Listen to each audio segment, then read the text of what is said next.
किज़ुमोनोगातारी anime में हम देखते हैं कि कोयोमी सुबह शख्स को देखता है और वैसे ही दोनों आमने सामने आ जाते हैं रोड पे। तभी और बहुत जोर से हवा वहाँ पे आती है और वहाँ पे देखता है।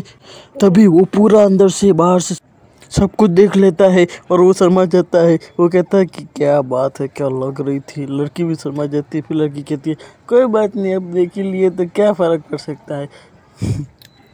तभी सुबह सा उस लड़की भी पागल हो जाती है और कहती है कि चलो, मुझे तेरा काम है, मुझे तो तुझे जानती हो, तुम मेरा क्लासमेट है ना। वो कहता है तुझे कैसे पता। वो कहती है कि हाँ, मैं सब कुछ ध्यान रखती हूँ और तुम मेरे पीछे लट्टू है, ये भी मुझे पता है। बोल क्या क्या देखा, बताना। अच्छी लगती हूँ क्या मैं। वो कहता है कि सच बताना, बोलना। वो कहता है हाँ, मुझे पसंद है तू। वो बहुत शर्मा जाती है ये बात सुन के और फिर कहती है मुझे तुम्हारा फ़ोन दो। वो कहता है कि ठीक है लो। वो लड़की उसके मोबाइल को लेके उसमें अपना नंबर टाइप करके उसे वापस दे देती है और कहती है कि ये लो मेरा नंबर। वो शॉक्ड हो जाता है। तभी वो कहती है कि हम हो जाएंगे। तो वो शॉक्ड हो जाता है, क्या सच में आएगी मेरे साथ, क्या इसने नंबर भी दे दिया। वो कहती है कि देखना तो और मैं मज़ा करेंगे। वो कहेंगे ठीक है। वो बहुत ही ज़्यादा शॉक्ड हो जाती है। वो फिर अपने एक दूसरे को टाटा बाय बाय कहते हैं। लड़का कहता है आज तो चांदी चांदी हो जाएगी। लड़की कहती है कल मुझे कॉल करना। लड़का उस लड़की का वेट करता है, सोचता है अब वो जाएंगे। और तभी लड़के को लग रही थी ये सब याद करके लड़के को बहुत ही ज़्यादा फीलिंग्स आ जाती है। लड़का कहता है कि अब तो कुछ करना पड़ेगा। और लड़का जाके वहाँ जाके पॉर्न स्टोरी पढ़ने लगता है और लड़का वहाँ जाके धप धप धप धप करके बाहर निकलता है और लड़की को कॉल करने वाला होता है। तभी वो बाहर निकलता है और देखता है कि रात हो गई है। तभी वहाँ पे खून पड़ा हुआ होता है। लड़का उस खून का पीछा करते हुए जाते हैं स्टेशन की ओर। फिर लड़का देखता है कि क्या हुआ, इतना सारा खून। लड़का कहता है बाप रे बाप, किसी का मर्डर तो नहीं हो गया। वो बहुत डर जाता है। फिर भी वो खून का पीछा करते हुए जाता है। वो धीरे धीरे उस खून की ओर बढ़ता है और देखता है कि हर चारों ओर खून ही खून है। फिर लड़का नीचे जाके देखता है तो उसे दिखता है कि एक लेडी सो रही है खून में लथपथ। वो बहुत डर जाता है। तभी वो लड़की आवाज़ करती है, कहती है मेरे पास आओ मेरे पास और मुझे खून दो। लड़का बहुत डर जाता है। वो लड़का उसे उठाता है और देखता है कि उसके दोनों हाथ कट गए हैं और उसकी दोनों टांगें भी काट दी गई है। वो बहुत ही ज़्यादा डर जाता है। वो कहता है बाप रे बाप। वो ये कहते हुए लड़की को फेंक देता है। फिर वो लड़की बहुत खून में लथपथ है और वो बहुत डरा हुआ होता है और वो फ़ोन करने वाला होता है इमरजेंसी पे। तभी वो बताते कि मेरा नाम किस शॉट है और मैं एक वैम्पायर हूँ और मुझे ना जीने के लिए तेरा खून चाहिए, मुझे खून दे। वो लड़का बहुत डर जाता है और वो कहता है कि नहीं, मैं ऐसा नहीं कर सकता, मैं तेरे को खून दूंगा, मैं जीऊँगा कैसे। वो लड़की कहती है नहीं, मुझे खून चाहिए, मुझे जीने के लिए तू मुझे तड़पता हुआ नहीं छोड़ सकता। वो लड़का कहता है कि वो मैं मर जाऊँगा ना अगर मैं तुझे खून दूंगा तो। वो लड़का बहुत डर जाता है। वो उसे पता चलता है कि वो भी मर जाएगा, वो वैम्पायर है। तो लड़का पीछे मुड़ता रहता है। वो लड़की कहती है कि नहीं, तुम मत जाओ। वो ज़ॉम्बी कहती है तुम यहाँ से नहीं जा सकते, तुम मुझे तड़पता हुआ छोड़ के नहीं जा सकते। वो कहती रहती है और तड़पती रहती है और तभी हम देखते हैं कि हमारा किसिमो वहाँ से भाग जाता है और लड़की बहुत तड़पती है, बहुत ज़्यादा तड़पती है और कहती है कि नहीं नहीं, ऐसा नहीं कर सकते तुम, मैं मर जाऊंगी, तुम मुझे ऐसे मरते हुए नहीं देख सकते, मुझे नहीं छोड़ सकते तुम मरते हुए, नहीं। वो लड़का वहाँ से डरता हुआ भाग जाता है और कहता है कि नहीं। और वो बहुत ज़्यादा तड़पती रहती है और वो तड़पती रहती है और वो कहता है मर जा तू। वो बहुत ज़्यादा तड़पती है और तड़प के पूरा उसका खून निकलता रहता है और चारों और खून ही खून होता है। वो लड़का बहुत दूर जाके कहता है कि मैं नहीं बचा सकता तुझे। और किस्सोट पूरी खून में लथपथ रहती है। लड़का ये देख नहीं पाता। लड़का कहता है कि नहीं मैं तेरे पास आऊँगी। लड़का कहता है कि नहीं मेरे पास मत आ। किस्सोट कहती है मैं तुझे जिंदा कर दूंगी, टेंशन मत ले, मरने नहीं दूंगी, बस मुझे खून चाहिए प्लीज़। वो लड़की की आंखों में से खून निकल रहा होता है और ये देखते लड़का वहाँ से भागने लगता है और तभी किस्सोट वहाँ पे उसका पीछा करने लगती है और कहती है कि नहीं मत जाओ मत जाओ, मैं मर जाऊंगी, मैं मरना नहीं चाहती। फिर भी उसे छोड़ के चला जाता है। वो भी बहुत तड़पता है। वो कहता है कि मुझे उसे मरना देना चाहिए क्या, क्या मैं इतना बुरा हूँ क्या। तब किस्सोट कहती है मैं मर जाऊंगी, अब नहीं कोई बचाएगा मुझे। तभी वो कहता है कि नहीं मैं कुछ भी करके उस लड़के को वहाँ तड़पता नहीं छोड़ सकता। और उस लड़की के पास जाता है और वो जाके देखता है और तभी किस्सोट ये सब देख के बहुत सॉफ्ट हो जाती है। वो कहता है कि तुम मुझे मेरा सारा खून पी के खुद बच जाओ, बस मुझे कुछ नहीं चाहिए, बस मैं किसी के काम आऊँ। किस्सोट देख के बहुत ही ज़्यादा दुखी हो जाती है और वो जाके उस लड़की को टच करता है और फील करता है। वो भी खुश हो जाती है बहुत ज़्यादा। वो कहता है कि बस मैं तुझे प्यार करना चाहता हूँ और कुछ नहीं, मुझे बस थोड़ा प्यार चाहिए मुझे और कुछ नहीं। और तभी किस्सोट उसका खून पीने के लिए आगे बढ़ती है और उसे किस करते हैं। ओ तेरे हो के रहेंगे। किस्सोट पूरा खून पी जाती है कि इमरान हाशमी की बन के। और मैं रहूं या ना रहूं तू मुझ में बाकी रहना।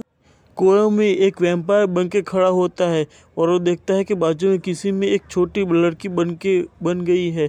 वो देख के शॉक्ड हो जाता है। उसे लगता है कि ये क्या हो रहा है। फिर वो लड़की को उठाने की कोशिश करता है पर उठ नहीं पाती। वो टाइम देखता है। वो कहता है कि 2 दिन हो गए। वो फिर बाहर निकलता है और देखता है तो उसे पता चलता है कि कुछ अजीब ज़रूर है। फिर वो बड़े से पेड़ के आजू बाजू चक्कर लगाता है और वो फिर रोशनी को देखता है और वो कहता है कि अब मुझे बाहर जाना है। वो बाहर निकल के देखता है तो उसे पता लगता है कि वो इताची के गेंजुत्सु में है। पर वो लगता है कि नहीं ये सच नहीं हो सकता। उसे लगता है कि वो इताची के गेंजुत्सु में फंसा है, इसलिए वो पक्का करने के लिए बाहर जाके देखता है तो सूरज की रोशनी उस पर गिरने लगती है। और वो जैसे सूरज की रोशनी उस पर गिरती है तुरंत ही वो जलने लगता है। अरे नहीं, वो पूरा जल जाता है, बहुत जलने लगता है और वो डर जाता है कि अब शायद वो मर जाएगा। और पूरा डर जलता हुआ इधर से उधर, वहाँ से यहाँ से वहाँ चल भाग रहा होता है। वो तभी गिर रहा होता है और तभी सारे कौवे उड़ जाते हैं और उसके तोते भी उड़ जाते हैं और वो पूरी तरह से जल रहा होता है। तब उसे बचाने वाला कोई नहीं होता। तभी वो कहता है कि अब यही इसका अंत होगा। तभी किस्सोट आके उसे बचाने के लिए गिर जाती है और कहती है कि मैं तुम्हें बचाऊंगी, कुछ भी वो क्यों ना हो जाए। तभी किस्सोट भी जलने लगती है पूरी तरह से। फिर भी उसे बचाने के लिए वो भी कूद जाती है और वो देखती है कि वो पूरा जल रहा है तो किस्सोट उसे उठा लेती है। वो कहती है कि कुछ भी हो जाए मैं तुम्हें बचा लूँगी, चलो मेरे साथ। किस्सोट उसे उठाकर अंदर लाके रख देती है और दोनों ही जल रहे होते हैं। तुरंत ही फिर वो दोनों ही जलना अपने आप ही बंद हो जाती है। किस्सोट कहती है देखा, अब तुम भी एक वैम्पायर हो, इसलिए अब बाहर मत जाना वरना डर जाओगे और जल भी जाओगे। मेरा नाम किस्सोट है, अब तुम मुझे पहचानो क्योंकि मैं ना। वो कहता है कौन, कैसे। वो कहता है कि हाँ मुझे पता नहीं। वो कहती है कि तूने तो मेरी ज़िंदगी बचाई थी, याद है ना। वो कहता है क्या, पर तुम इतनी छोटी कैसे हो गई। फिर वो कहती है कि क्योंकि मैंने तेरा खून पिया, पर तू साले टीबी का पेशेंट निकला और तेरे वजह से ना मेरा बॉडी ना इतना छोटा ही रह गया, क्योंकि ना तू बहुत ही कम तेरे में खून था, इसी वजह से अब मेरी हाइट इतनी ही रह गई, मैं छोटी बच्ची बन के रह गई। वो कहता है कि ओह ऐसी बात है। वो कहता है पर तुम ना अब पहले जैसी नहीं दिखती, इतनी हॉट पहले की तरह। वो मार के चली जाती है। वो कहती है साले मेरा बहुत ज़्यादा खून वेस्ट हो गया था, इसलिए मैं इतनी छोटी रह गई और फिर अब मैं ना छोटी ही बच्ची जैसी हूँ। देख मेरे बॉडी में सारे पार्ट्स भी ना पहले छोटे बच्चे जैसे ही है, अभी पूरी तरह बने भी नहीं है। वो कहता है ठीक है, पर अब मैं क्या करूँ। वो कहते हैं अब तू मेरा गुलाम है, इसलिए जो मैं कहूँगी वो तुझे करना ही पड़ेगा। देख अब ना। वो कहता है कि मेरे बाल सहला, तो बाल सहलाने लगता है। वो कहता है बड़ा मज़ा आ रहा है। वो कहती है हाँ ना। फिर कहती है कि अब मेरा एक काम करना पड़ेगा, देख अब।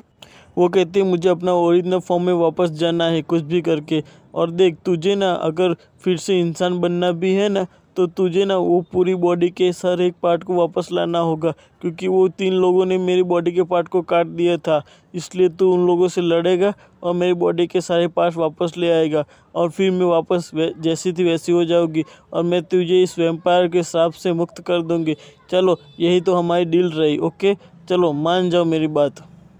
और वो वैम्पायर से लड़ने के लिए चला जाता है खुद ही, और वैम्पायर्स के बीच फाइट स्टार्ट हो जाती है, और उस पर बड़ा सा एक बिल्डिंग गिरा दिया जाता है। वो बहुत ही ज़्यादा डर जाता है, वो बहुत दूर जाके गिरता है, और तभी दूसरा वैम्पायर भी वहीं पे आ जाता है। उसे लगता है कि मैं एक ही वैम्पायर को हरा सकता है, तो एक साथ 2 वैम्पायर, फिर ऐसे करते 3 वैम्पायर हो जाते हैं। वो बहुत ज़्यादा डर जाता है, और तीनों वैम्पायर उसी की ओर आ रहे होते हैं। वो कहता है अब साला मैं तो मर जाऊँगा, और एक इंसान ये सब देख रहा है। और तभी वैम्पायर वो तीनों ओर से घेरा बना के उसकी ओर आ रहे हैं, और कह रहे हैं कि इसको साले को ख़त्म कर दो।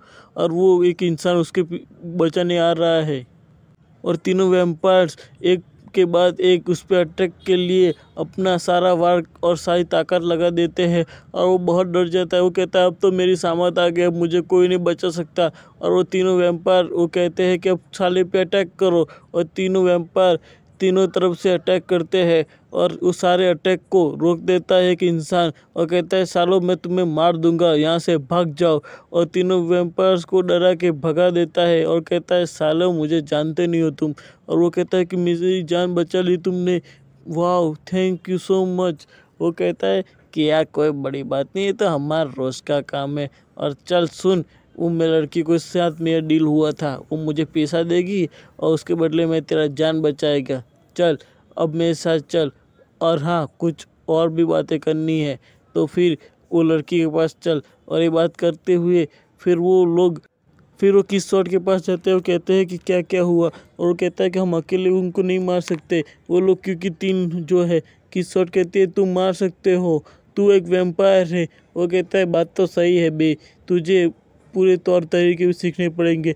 किसोट बहुत खतरनाक है, पर क्या करे, वो बहुत छोटी बच्ची है, वो उसके पास कमजोरी है। अब तुम लोग दोनों ही प्लान बना के डिसाइड करो कि उस तीनों को कैसे मारना है। और तुम जैसे ही वो तीनों सारे बॉडी के पार्ट उसके पास लेके आओगे, तो वो लड़की उसे खाकर वापस वैसी हो जाएगी, और फिर बहुत शक्तिशाली होने के बाद तुझे वापस ह्यूमन बना पाएगी। और देख लेना, और तुझे अगर जीना है और फिर से ह्यूमन बनना है तो हमारी बात माननी पड़ेगी, और मैं ये सब काम करवा सकता हूँ, पर मुझे ना 2 मिलियन रुपीज़ चाहिए। वो कहता है कोई बात नहीं, मैं बहुत पैसे वाला हूँ, मेरे लिए कोई बड़ी बात नहीं। लड़के कहते हैं पैसे दिए तुझे, जितने चाहिए उतने ले ले। वो कहता है ठीक है। फिर वो डिसाइड करते हैं कि अब क्या किया जाए। वो कहता है कि मैं उन लोगों को समझौते के लिए बुलाऊँगा। अब मैं समझौते के लिए बुलाऊंगा, और वो वैसे ही आएंगे, तभी हम दोनों मिलके उन दोनों पे अटैक करेंगे, और उनको वापस मार के, और उनके पास से इस लड़की के सारे बॉडी पार्ट्स वापस लेके इसे खिलाकर वापस बॉडी वाली ऑर्डर कर देंगे, और तुझे वापस इंसान बना देंगे। Thank you for watching Any Meetup. For more updates, to subscribe to my channel, like and comment.